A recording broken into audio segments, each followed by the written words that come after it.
Welcome to the Titanic VR guided tour. We are currently 3.8 kilometres below the surface of the North Atlantic and 100 metres east of the bow. This submersible is on autopilot.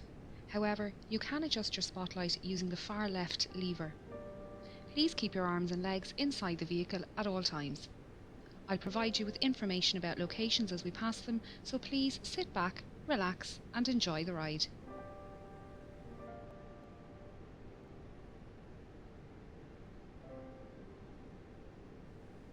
The RMS Titanic was the second White Star Line Olympic-class ocean liner, the first being RMS Olympic and the third being HMHS Britannic. She was 269 metres long, 28 metres wide and 72 metres tall from the bottom of her keel to the top of her masts. At 46,328 tonnes, she was the largest ship built at the time, being only slightly bigger than Olympic. Olympic and Titanic were the 400th and 401st hulls laid by shipbuilders Harland and Wolff in their Belfast shipyard in Northern Ireland. The two ships were built side by side, with work on the Olympic begun first. Everything on RMS Titanic was massive. This centre anchor was at the time the largest anchor forged by hand and weighed in at over 15 tonnes. The centre anchor and the two bower anchors were made by Noah Hingley and Sons in their workshop in Dudley, England. The anchors were transported to Belfast by horse, train and ship before being installed. It took 3 years to construct Titanic, but by the 2nd of April 1912, Titanic was completed and taken out to the Irish Sea for her trials. She was certified as seaworthy by the British Board of Trade and ready for her maiden voyage. She would be servicing the transatlantic route, a journey from Southampton, England to New York, USA, with stops at Cherbourg, France and Queenstown, Ireland. RMS Titanic carried mail and cargo as well as passengers. She had 6 cargo hatches with numbers 1, 2 and 3 forward and 4, 5 and 6 aft.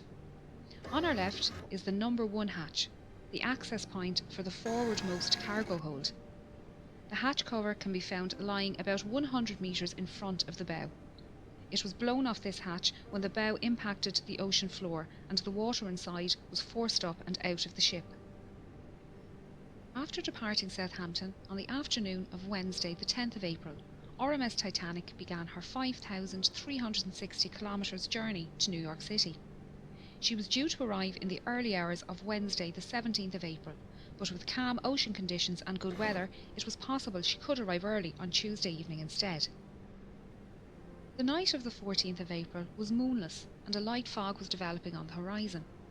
Titanic's captain Edward Smith had received a number of ice warnings during the day and had changed their course so they were further south to avoid the affected areas. The captain retired to bed and First Officer William Murdoch took charge of the bridge as officer of the watch. Titanic steamed ahead through the night while lookouts Frederick Fleet and Reginald Lee searched the horizon for small ice. They were standing here in the crow's nest when at 11:40 p.m. Fleet spotted an iceberg directly ahead. He rang the warning bell 3 times to indicate an obstacle ahead and phoned the bridge. Murdoch gave the order, hard a starboard, and the ship turned to port, but it was too late. Titanic struck the iceberg on her starboard side. The impact buckled hull plates and sheared rivets, revealing her 6 compartments to the ocean. You can see here the remains of the crow's nest platform and the mounting bracket for the bell above the access hole. The bell and telephone can be found lying in the debris field. The lookouts would climb up a ladder on the inside of this mast to reach the crow's nest. Both Lee and Fleet didn't believe Titanic had struck the iceberg hard and thought it was just a close shave. They didn't realise the seriousness of the situation until they arrived on the boat deck and were ordered into lifeboats.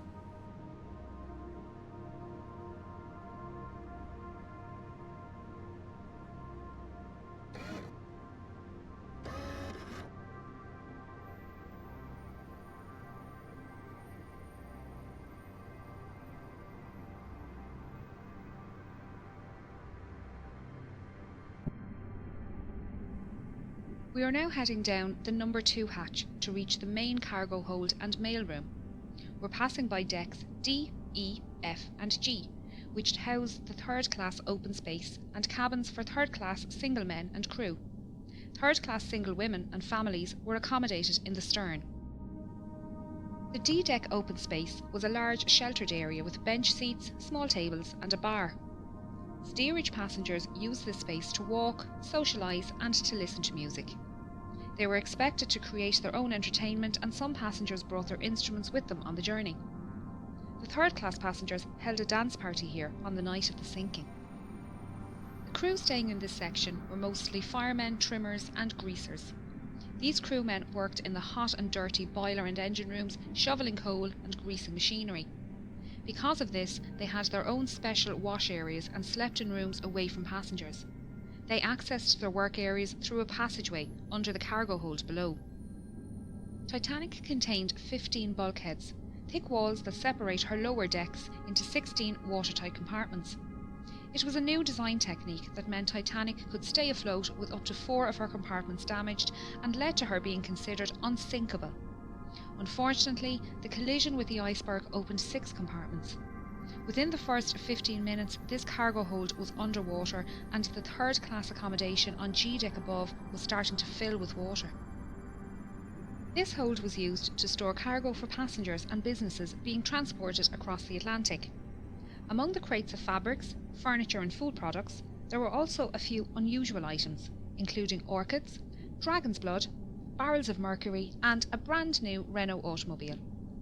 Some of the more expensive items being carried included Egyptian artefacts heading for the Denver Museum, the Rubaiyat of Omar Khayyam and the Le Circassiano Ben painting by Blondel.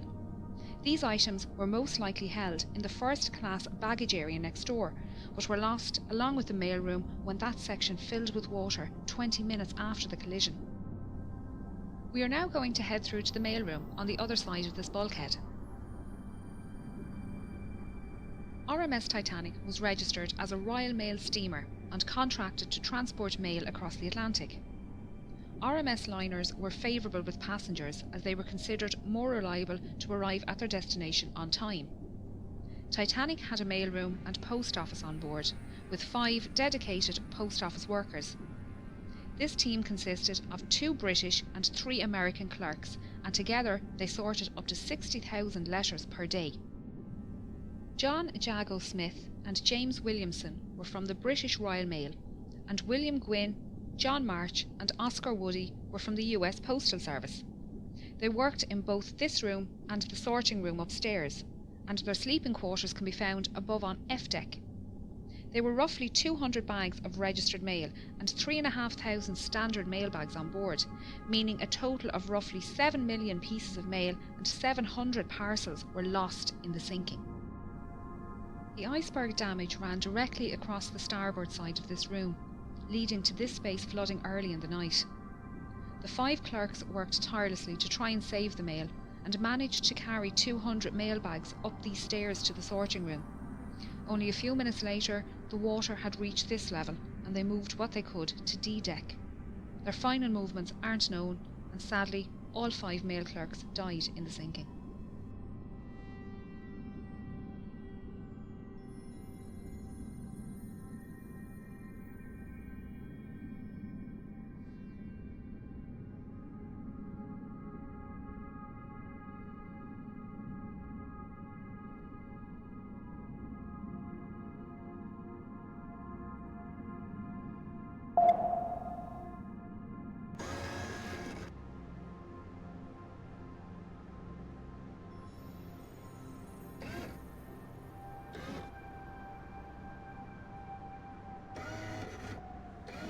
As the iceberg slid down the side of the ship, Murdoch ordered a hard aport, swinging Titanic's stern out of the path of the iceberg.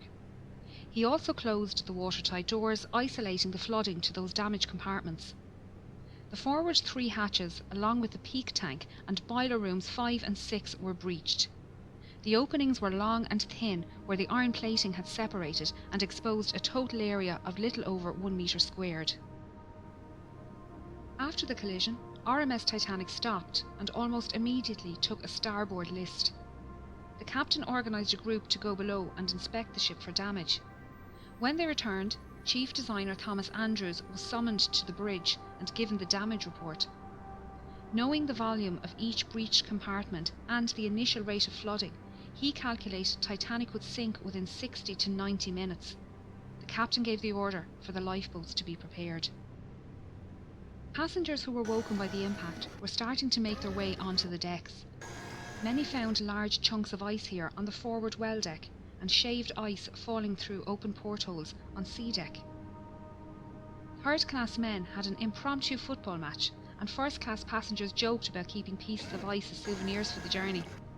While exciting, passengers didn't believe they were in any danger, and most returned to their cabins soon after.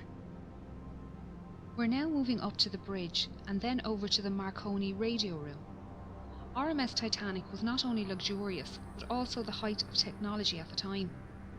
She had a Marconi radio set on board and could send messages to other ships and stations up to 3,200 kilometres away. The fore and aft masts suspended the Marconi twin T-type aerials, 4 cables that transmitted the radio signals across the ocean. The top of this mast rests on the collapsed navigation bridge, where the officer of the watch would stand and direct the ship. The smaller, sheltered room at the back was called the wheelhouse, and it was here the quartermaster stood at the helm and piloted the ship. You can see the outline of the wheelhouse walls on the floor. This telemotor is all that is left of the wheel, and along with the commemorative plaques, serves as a stark reminder of the events of that night. Titanic carried just 20 lifeboats, 4 more than required by the regulations outlined by the British Board of Trade. There were 14 regular wooden lifeboats, 2 smaller cutters and 4 Engelhart collapsible boats. The total capacity of these lifeboats was only 1,178 people, far less than the total on board.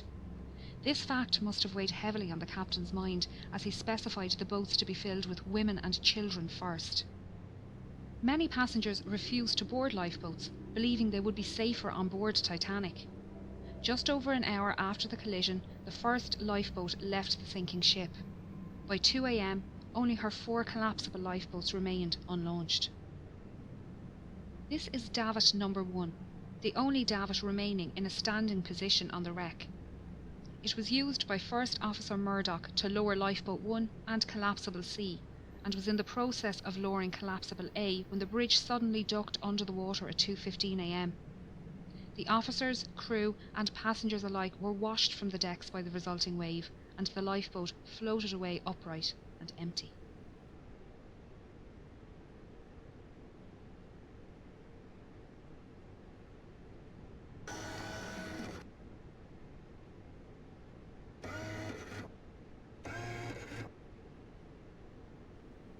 This hole is where the forwardmost funnel was situated.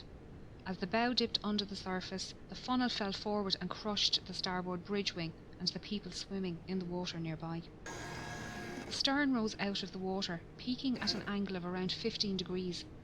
This placed stress on Titanic's keel, which buckled and twisted, tearing the ship in half and sending the waterlogged bow plummeting to the ocean floor.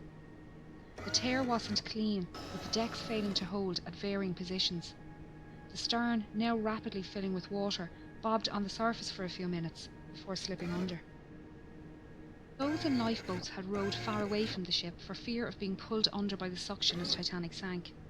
They were now left to decide whether they remain safe in their boat or try to rescue some of the 1,500 people floating in the freezing water.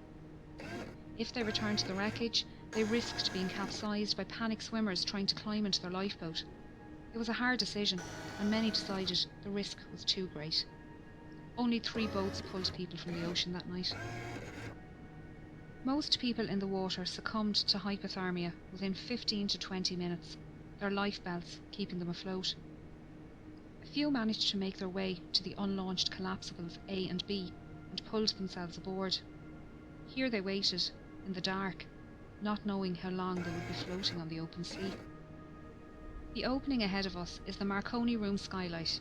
We're now going to descend into the room to learn about the rescue.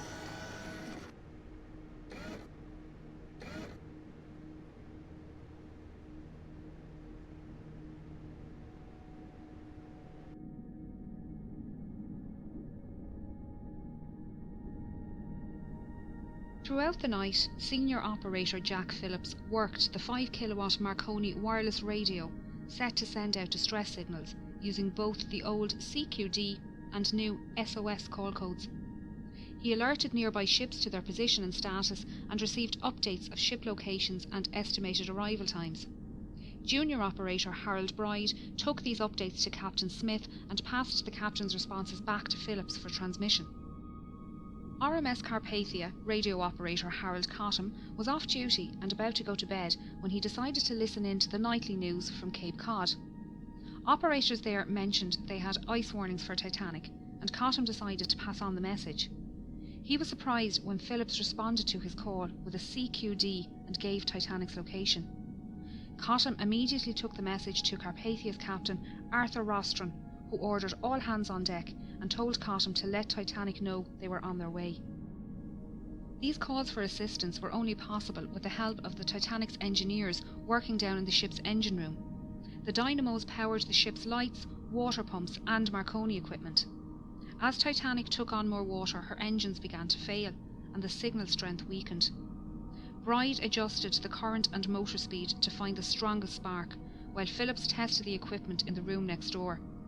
Bride's final settings can be seen on the wall here.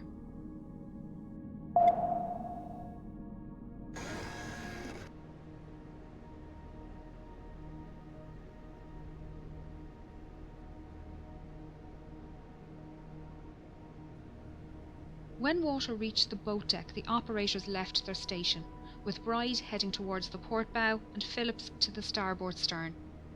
After the wave washed over the decks, Bride found himself in the water underneath collapsible B and managed to climb aboard. Phillips was lost in the sinking. RMS Titanic was carrying an estimated 2,208 passengers and crew, with only 712 surviving the disaster. Those who survived spent the night floating in darkness until RMS Carpathia arrived around 4 a.m. Captain Rostron had pushed the Cunard liner to break her speed record, but it wasn't enough. Titanic had sunk before Carpathia arrived, and they found 20 lifeboats at Titanic's location. Unfortunately, the exact number of victims is unknown, as there were many last-minute ticket purchases and cancellations, and the documentation was lost along with the ship. Of the 1,317 known passengers, over half were travelling third class, or steerage as it was called. These passengers couldn't access the boat deck without entering second class or crew areas, meaning many were unaware how to get to the lifeboats and escape the sinking. Passengers from different classes were strictly separated and not allowed to visit each other's areas. This was mainly for health and immigration reasons, as all third-class passengers emigrating to the United States were taken to Ellis Island for a health check and processing before being allowed to enter the mainland. The US government was concerned about diseases entering the country, and all ships transporting people to the United States had to adhere to the segregation laws. First and second class passengers had no issues making their way to the boat deck, as staircases provided both classes direct access. This forward grand staircase is one of the most iconic spaces within the ship, and linked the floors accessible to first class from the boat deck through to F deck. Each deck contained stylised cabins, common spaces and state-of-the-art facilities.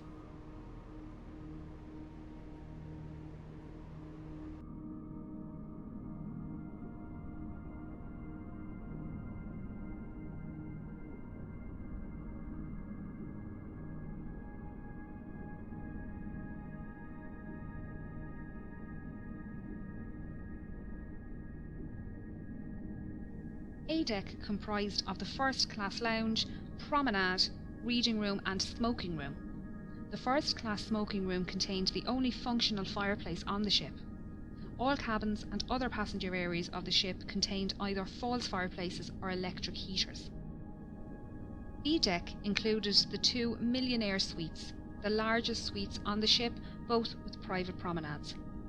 This deck also included the a la carte restaurant and Café Parisien, both managed by restaurateur Luigi Gatti. This restaurant and cafe were not included in the travelling fare like the dining saloon, and tables needed to be booked ahead of time.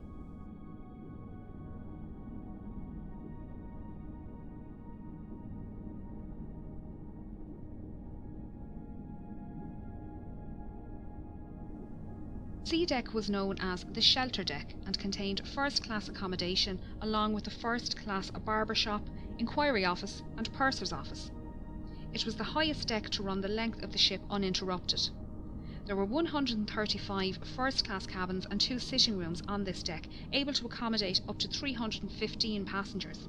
Like all other decks on Titanic, there were no room number 13. C deck also contained the second-class library and third-class general and smoking rooms. These were situated in the stern section, currently located 600 metres south of the bow. There were 2 purser's offices on board, one for first class and one for second class.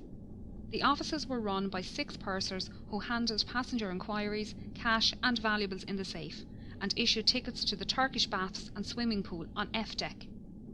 First and second class passengers needed to register their arrival at their respective purser's office, and they were given maps of the ship. This office was also the first point of call if first class passengers wished to send telegraph messages using the new wireless technology on board. Chief Purser Hugh McElroy was well known among the first class passengers and crew, having served on White Star liners for 13 years. He often dined alongside passengers in the restaurant. During the cross-channel journey, McElroy kept a canary in his cabin, minding it during its delivery to a friend in Cherbourg. On the night of the accident, he was seen assisting with loading and lowering Lifeboat 9. He helped women enter the boat and spoke with owner Bruce Ismay. He was also seen on deck speaking with Assistant Purser Reginald Barker and surgeons William O'Loughlin and John Simpson. The friends were standing silently watching the last boats being lowered and spoke briefly with Officer Lightoller before shaking hands and saying their goodbyes.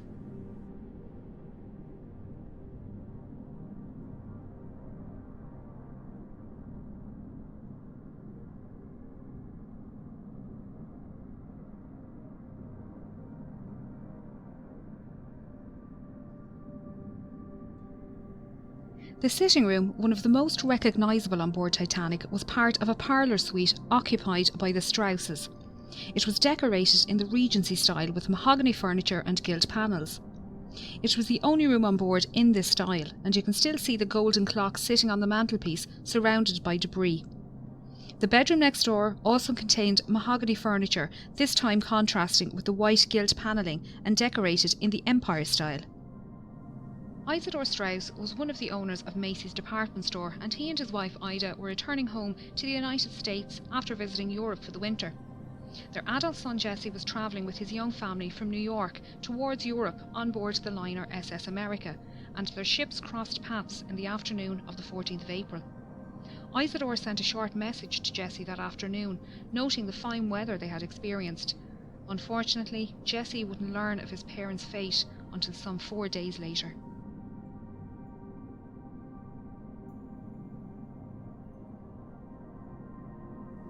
The elderly couple were woken by the slight bump as Titanic struck the iceberg, and made their way up onto the deck after waking their maid and valet. When the time came for Ida to board Lifeboat 8, she entered the lifeboat but then realised her husband would have to stay on board, and she stepped back out. Isidore and others tried to convince her to re-enter the boat, but she refused to leave without her husband. Ida helped their maid Ellen Bird into the boat and wrapped her fur coat around Ellen, saying she wouldn't be needing it anymore. Isidore and Ida were last seen sitting in deck chairs on the A-deck promenade holding hands. Isidore's body was recovered from the ocean, but Ida's was never found. The Strausses' parlour suite was just one of many specially designed first-class rooms. The 77 large staterooms were decorated in a range of different period styles. Titanic was designed to be the height of opulence, and the first-class common areas were the most luxurious. She mostly followed Olympic's design, but White Star Line made many changes to Titanic's layout and fixtures due to feedback from Olympic's maiden voyage. Some design changes can be seen on D-deck.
D deck was the saloon deck and contained the first class reception and both the first and second class saloons. This was also the highest deck to accommodate all three classes. This reception room was possibly the most utilised first class space on the ship. It extends the full width of the ship and was decorated Jacobean style with raised ceilings, white carved panelling and dark green carpet.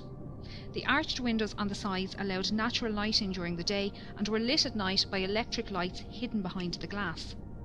White wicker furniture with green cushions and potted palms completed the look, keeping the space open.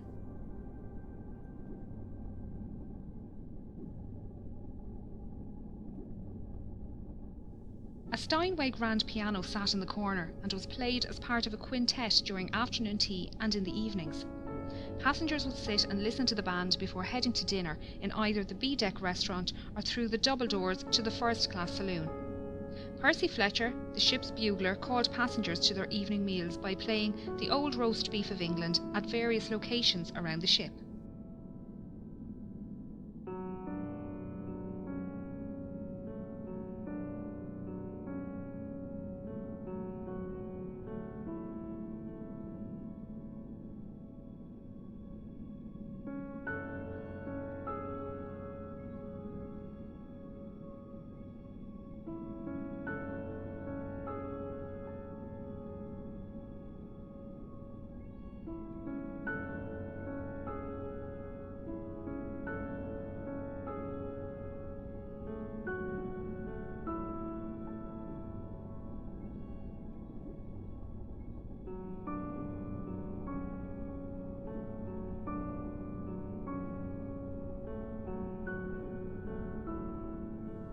First-class passengers boarded and departed the ship via the gangway doors on either side of this room, or by the gangway doors directly above on B deck.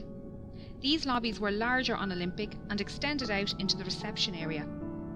During Olympic's maiden voyage, White Star officials noticed crowding in the reception area each night after dinner and decided to extend the reception area on Titanic. They also redesigned the small reception area near the B-deck restaurant to split the crowd and added additional seating in both areas. These three elevators serviced only the first-class passengers and ran from A-deck to E-deck. A fourth elevator was available off the second-class staircase and was the first elevator to be available for second class on any White Star liner. As no photographs exist of Titanic's forward grand staircase or elevators, it was assumed they were exact copies of those found on Olympic. It wasn't until film director James Cameron explored this area with an ROV that it was discovered the intricate design of their grilles is different to that on Olympic. Not a lot of sea life lives at this depth, but since discovering the wreck we've learned quite a bit about the ones that do. So far, 24 species of invertebrates have been discovered around the wreck, including crabs, coral and sea stars. There have also been 4 species of fish found, with the rat-tail or grenadier fish being one of the more common species. They can grow up to 1 metre long and can be found both inside and outside the wreck.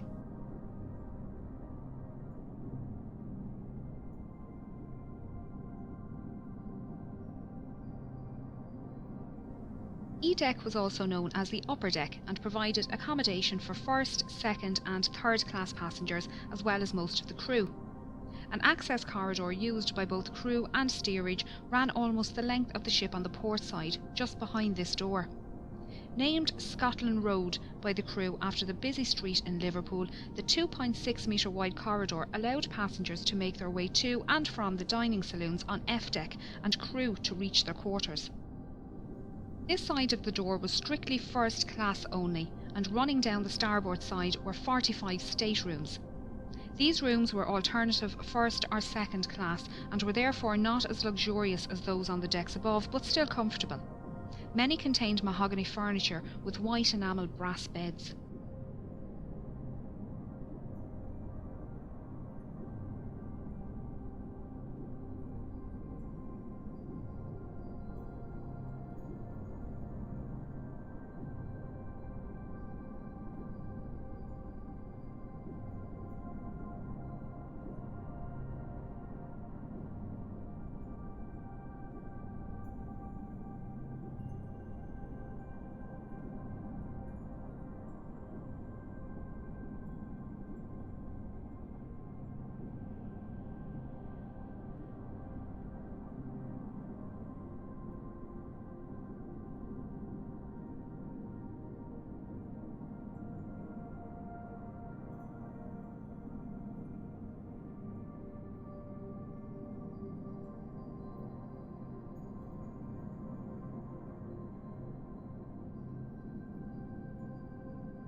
This stateroom was occupied by Margaret Brown, a wealthy American activist and philanthropist. She was heavily involved in workers' and women's rights and campaigned to support those less fortunate both before and after the accident. Margaret was holidaying in Egypt with friends when she received a message that her eldest grandson was seriously sick at home in the United States. She booked the earliest ship from Cherbourg back to New York, the RMS Titanic.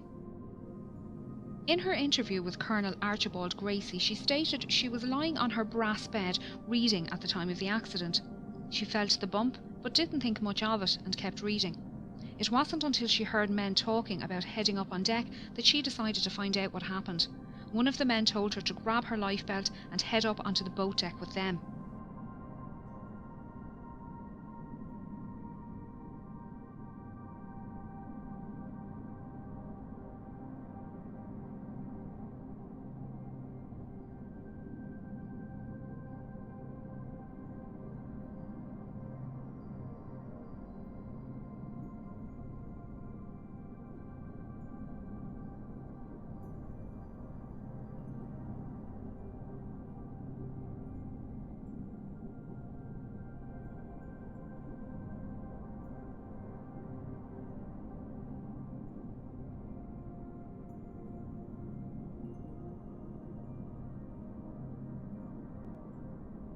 As they made their way up, she saw a group of men manually lowering the F-deck watertight doors from the access points in the floor here, directly outside of her cabin on E-deck.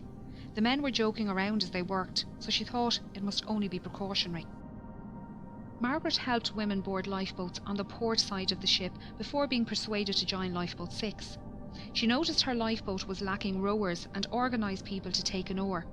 She tried to convince the passengers of her lifeboat to head back to the wreck and save those swimming, but was met with opposition from the quartermaster in charge.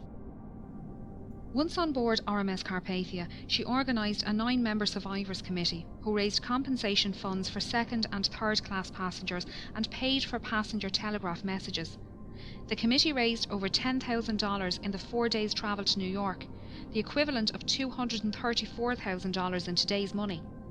Margaret, along with 2 other first-class women, organised daily counselling sessions held in the dining saloon, and her fluency in French, German, Italian and Russian helped her console non-English-speaking passengers.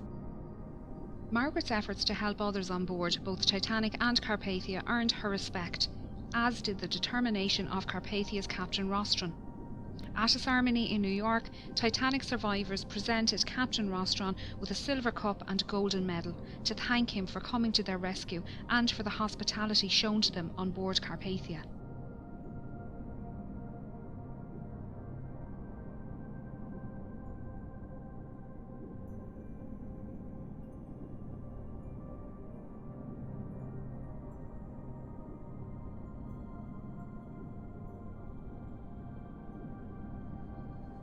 This watertight door is the one Margaret Brown watched being lowered from the floor above.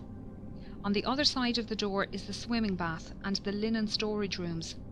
Their state is unknown, although this area flooded around an hour after the accident and is expected to be in good condition due to the lack of water movement here.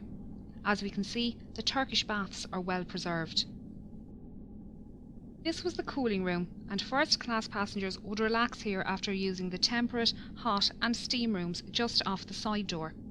Passengers would change into towels using the change rooms in the starboard corner and store any valuables in the cabinet next to the vestibule. The passenger would then make their way down to the temperate room, where they would sit or lay in the heat for 10 to 15 minutes. Here they would start to sweat before moving into the adjoining hot room. After spending another 5 to 10 minutes in the hot room, the passenger would either take a cold shower or a dip in the swimming bath next door, before making their way into the shampooing room. Here the passenger would lay on a marble table while an attendant gave them a full body wash and massage. Once dry and wrapped in clean towels, the passenger would make their way back to the cooling room, where they would relax until their body returned to the normal temperature. The Turkish baths is one of the best preserved areas on the ship, with most of the tiles, ceiling lanterns and wooden panelling still in place. The deep location within the wreck leaves it protected from destructive currents, although there is still sea life down here. The rust icicles, or rusticles, hanging from the ceiling are created by iron-eating bacteria. They come in different shapes and are incredibly fragile, disintegrating when touched. Along with the bacteria, fungi, shells, sand, clay and coal can be found within the rusticles. Scientists have been collecting samples to determine the different strains of bacteria living on the ship, and their research has been used to preserve oil and gas pipelines and safely dispose of old ships and oil rigs.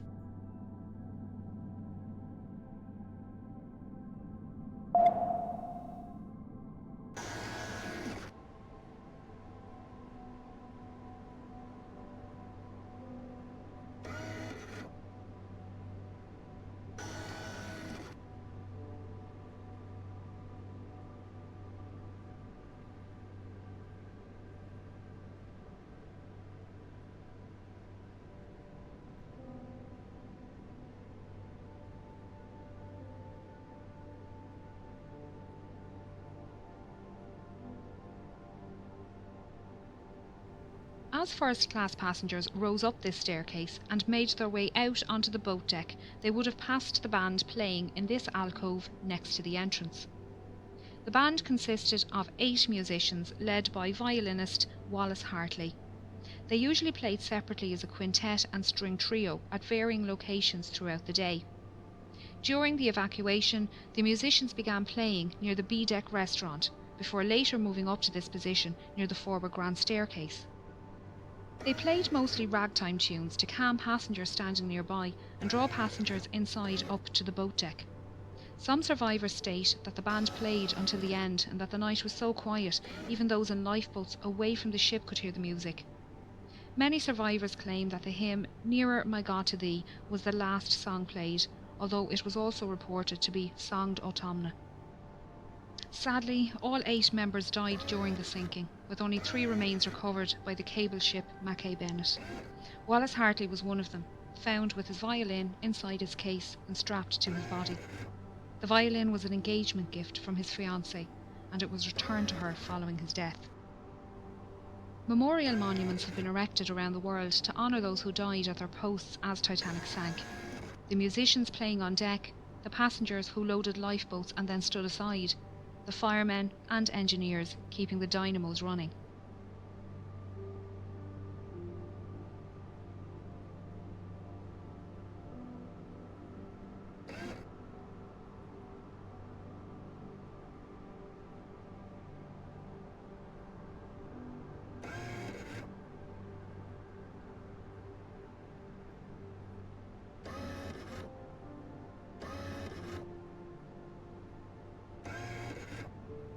The boilers standing here are part of Boiler Room 2 and were running until the end, powering the dynamos in the stern. A skeleton crew remained in the electrical engine room, redirecting power and keeping the lights on. This is the point where the keel failed and the massive ship began to tear itself apart. As so much of the ship between the bow and stern sections is scattered in the debris field, it's difficult to piece together the last moments of Titanic. Even those watching it happen couldn't agree, with the inquiries held in both the United States and England producing contradicting accounts. Many expositions to find and raise the wreck were proposed over the years, with the exact location of her wreck being unknown. Titanic's coordinates sent out in distress on the night of the accident had been incorrect. On 1st of September 1985, a Canadian-French team were searching the area when Dr. Robert Ballard came across some small debris. He followed the trail which led him to a boiler and eventually the wreck. His discovery confirmed suspicions that Titanic had in fact split, and there was no hope of raising the wreck as a whole. Scientists and historians have long argued for and against the recovery of artefacts from the site, while agreeing the site should be treated as a mass grave. Although it's predicted Titanic's wreck will disintegrate within the next 20 years, her story will intrigue generations to come.